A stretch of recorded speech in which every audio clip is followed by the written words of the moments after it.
So here it is, March 19th. It's just about noontime. Wind's finally let up. We get lots of snow.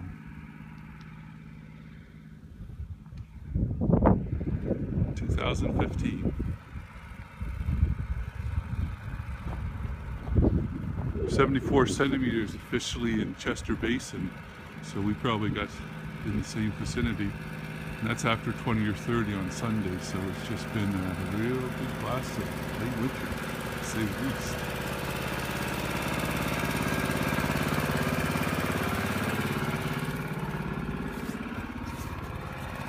There's the rest of the yard.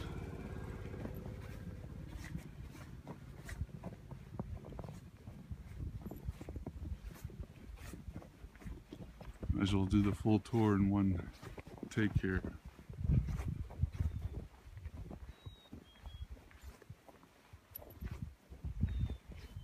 Looks like there's about 5 feet of snow on my roof, which is concerning. They're calling for 30 centimeters of snow in 2 days, of 30 millimeters of rain, I should say. The well is buried. The mini barn is buried. That's where the barbecue is, but I don't think I'll be eating that for a while anyway. So there's my boat.